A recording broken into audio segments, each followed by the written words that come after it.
మీరు అందుబాటులో ఉండండి, మళ్ళీ మీ దగ్గరికి కాంటాక్ట్ చేస్తాను. ఇక నిజామాబాద్ జిల్లాలో ఏదైతే కొనుగోలుకు సంబంధించి తాజా అప్డేట్స్ అందించడానికి మా కరెస్పాండెంట్ రవీందర్ సిద్ధంగా ఉన్నాడు. రవీందర్, చెప్పండి, ఉమ్మడి నిజామాబాద్ జిల్లా వ్యాప్తంగా ఏదైతే రైతులకు సంబంధించి వరి ధాన్యాలు కావచ్చు లేకుంటే ఇతర ఒకవేళ కొనుగోలు జరిగితే వారికి బోనస్ ఇస్తామని చెప్పేసి కాంగ్రెస్ ప్రభుత్వం చెప్పింది. ఆ బోనస్ అందరికీ సకాలంలో ఇస్తుందా, కరెక్ట్గానే ఇస్తుందా లేదా అసలు? రైట్, మీరు అన్నట్టుగా ఈసారి రైతు పడ్డ కష్టాలు అంతా ఇంత కాదు. ప్రారంభం నుంచే అనేక కష్టాలు, వ్యయ ప్రయాసాలు, తుఫాను బారిన పంటను పడ్డ సమయంలో పంటను ఎట్లాగట్లాగో మొదటి నుంచి రైతు దక్కించుకునే ప్రయత్నం చేశాడు. గట్టెక్కామనే సమయంలో వర్షాభావ ప్రభావం, అదేవిధంగా తుఫాను ప్రభావంతో తీవ్ర ఇబ్బందులు ఎదుర్కొన్నాడు. సకాలంలో ఎరువులు, విత్తనాలు లేక ఇవాళ రైతాంగం తీవ్ర ఇబ్బందులు ఎదుర్కొంది. ఉమ్మడి నిజామాబాద్ జిల్లా వ్యాప్తంగా అదే పరిస్థితి ఉంది.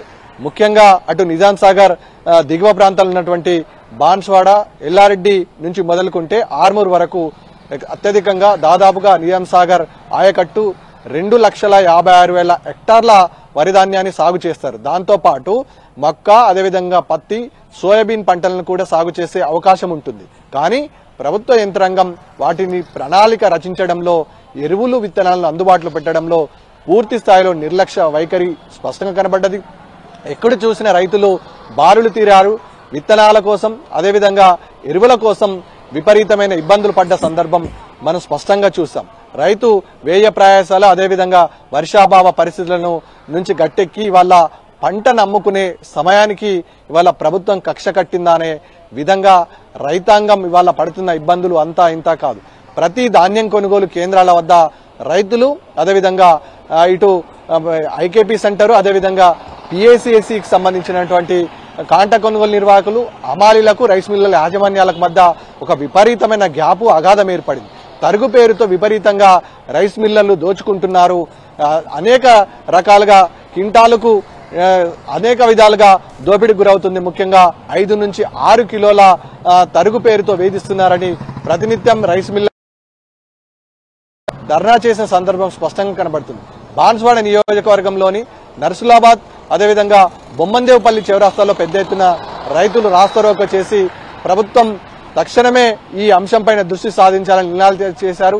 దాదాపుగా బాన్స్వాడ నుంచి మొదలుకుంటే అటు నిజామాబాద్ వరకు పెద్ద ఎత్తున రహదారి స్తంభించిన పరిస్థితి స్పష్టంగా కనబడింది.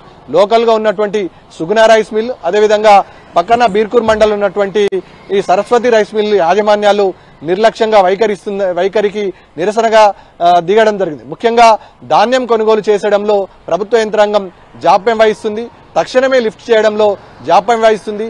రైతు వ్యయ ప్రయాసాలు ఓర్చి ఇవాళ ధాన్యాన్ని కొనుగోలు చేసి క్రాప్ ను కటింగ్ చేసి ఎండబెట్టి మ్యాచర్స్ కు అనుకూలంగా రేపు లిఫ్ట్ చేస్తే రైతుకి ఎలాంటి ఇబ్బందులు కాదు. కానీ రైతుకు అలాంటి పరిస్థితి లేకుండా ఇవాళ కాంటాలేమో ముందు చేసి దాన్ని లిఫ్ట్ చేయడం వల్ల ఖచ్చితంగా తరుగు ఏర్పడుతుంది. ముందుగా లారీలలో డీజిల్ తక్కువగా నింపి రైతులకు మోసం చేసి ఇవాళ పెద్ద కాంట మీద వేయడం వల్ల విపరీతమైన నష్టం కూడా ఏర్పడుతుంది. పోస్ట్ అప్పుడు 70 కిలోలు చూపిస్తుంది, పెద్ద కాంట మీద వేసిన తర్వాత 65 కిలోల గ్యాప్ చూపిస్తుంది.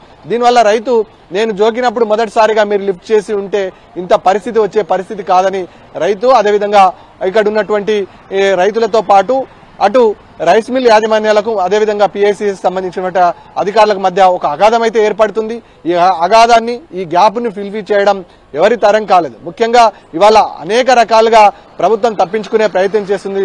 మొదటి నుంచే అక్టోబర్ మొదటి మాసంలోనే ఇటు నిజాం సాగర్ ఆయకట్టుకు దిగువ ప్రాంతాల్లో ఉన్నటువంటి రైతులు ధాన్యాన్ని కోసే ప్రక్రియ ప్రారంభిస్తారు. కానీ సెప్టెంబర్ నెల వచ్చేంత వరకు కూడా ప్రభుత్వం ఆధ్వర్యంలో నడిచే మద్దతు ధర అందని పరిస్థితి ఏర్పడింది.